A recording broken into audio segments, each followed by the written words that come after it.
Your soul will expand, just as when you put on the right pair of shoes. You'll sink into it with ease. Think Cinderella and the glass slipper. When you identify the feeling you feel, something kind of magical happens, even if the circumstance or feeling is not ideal. Feelings are layered. It's rare that you feel just one feeling at a time. And feelings are nuanced. There is a difference between worry and anxiety and nervousness, even though they feel rather similar. Sadness, sorrow, and longing may sing in the same minor key, but they aren't the same note.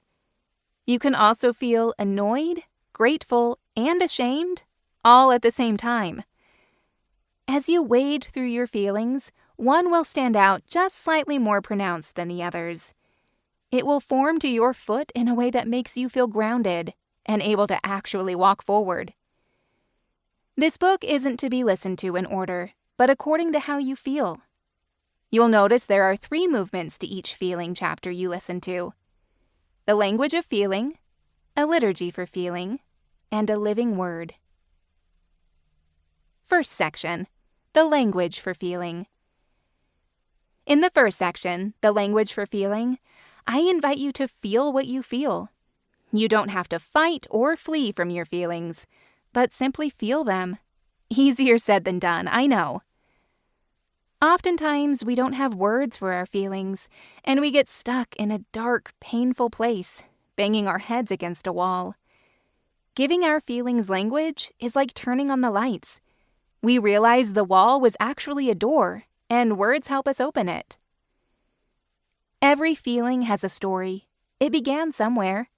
Maybe it was this morning when your alarm rudely interrupted your restful sleep.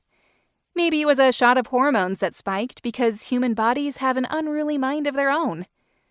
A bad night's sleep or waves of estrogen certainly impact your emotions.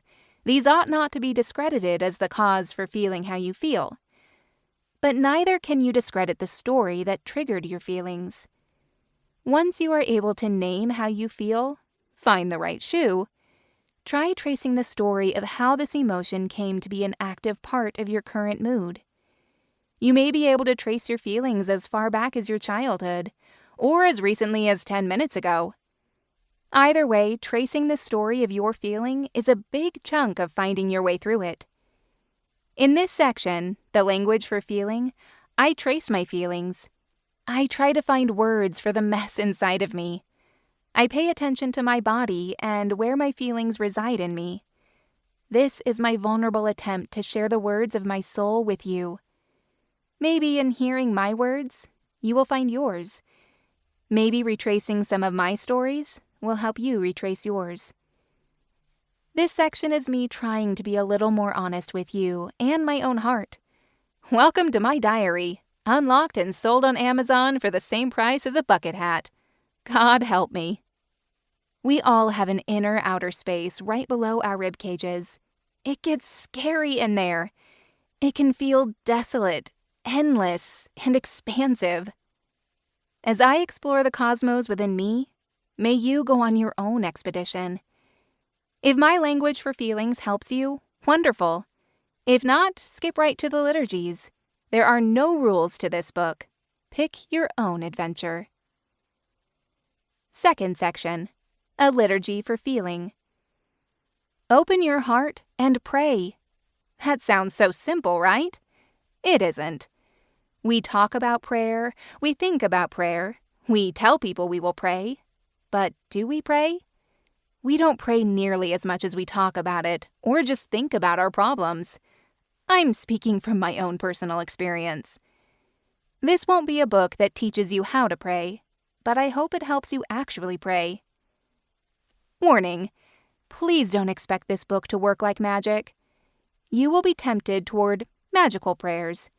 A magical prayer is the hope that Jesus would just fix how you feel, solve your problems, or take away your pain. But God's relationship with you is not transactional. You don't give him your fear, and in exchange, he gives you instant peace. No, God is not a genie. Although God could miraculously heal you, God sometimes doesn't. Your relationship with God is just